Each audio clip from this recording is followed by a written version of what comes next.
Being and enlightenment. There is an eternal, ever-present, one life beyond the myriad forms of life that are subject to birth and death. Many people use the word God to describe it. I often call it being. The word being explains nothing, but nor does God. Being, however, has the advantage that it is an open concept. It does not reduce the infinite invisible to a finite entity. It is impossible to form a mental image of it. Nobody can claim exclusive possession of being. It is your very presence, and it is immediately accessible to you as the feeling of your own presence. So it is only a small step from the word being to the experience of being. Being is not only beyond, but also deep within. Every form has its innermost invisible and indestructible essence. This means that it is accessible to you now as your own deepest self, your true nature. But don't seek to grasp it with your mind. Don't try to understand it. You can know it only when the mind is still, when you are present, when your attention is fully and intensely in the now. Being can be felt, but it can never be understood mentally. To regain awareness of being, and to abide in that state of feeling realization is enlightenment. The word enlightenment conjures up the ideal of some superhuman accomplishment, and the ego likes to keep it that way. But it is simply your natural state of felt oneness with being. It is a state of connectedness with something immeasurable and indestructible, something that, almost paradoxically, is essentially you. And yet it is much greater than you. It is finding your true nature beyond name and form. The inability to feel this connectedness gives rise to the illusion of separation from yourself and from the world around you. You then perceive yourself, consciously or unconsciously, as an isolated fragment. Fear arises and conflicts within and without become the norm. The greatest obstacle to experiencing the reality of your connectedness is identification with your mind, which causes thought to become compulsive.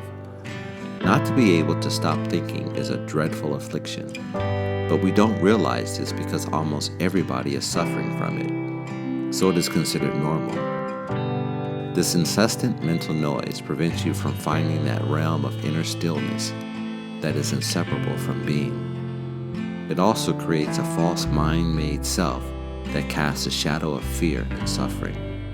Identification with your mind creates an opaque screen of concepts, labels, images, words, judgments, and definitions that block all true relationship.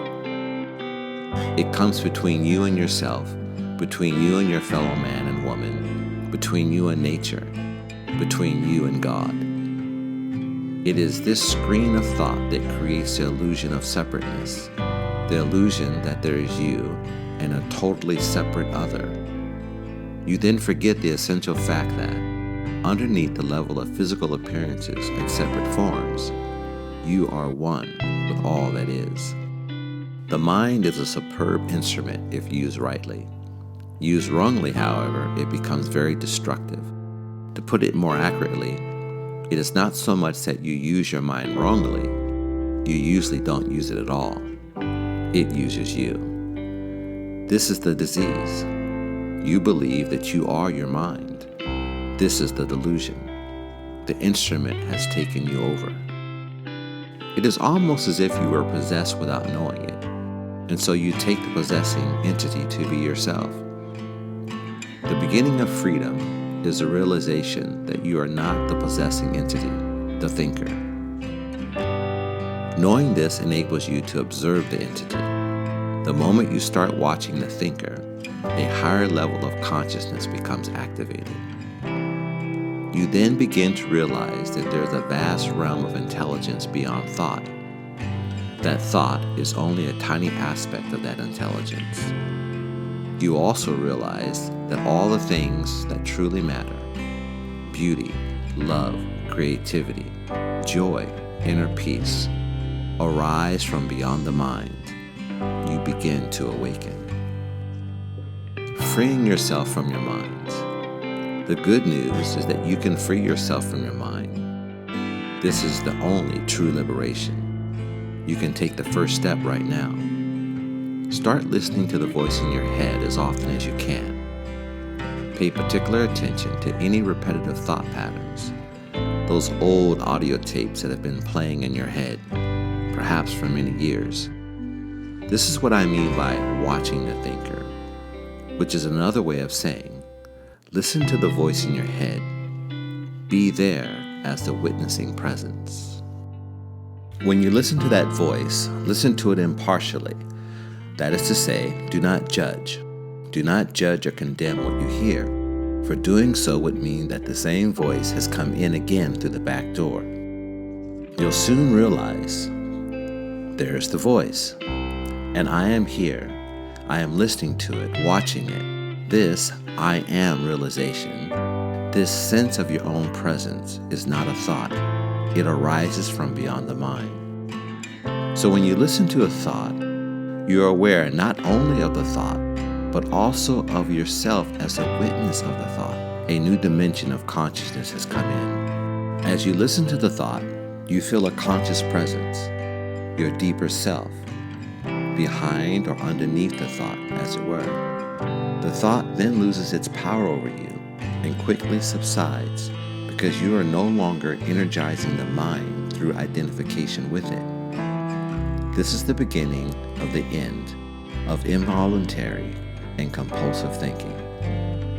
When a thought subsides, you experience a discontinuity in the mental stream, a gap of no mind. At first, the gaps will be short, a few seconds perhaps, but generally they will become longer.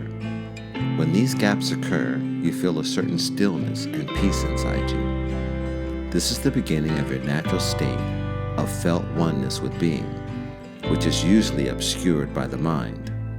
With practice, the sense of stillness and peace will deepen. In fact, there is no end to its depth.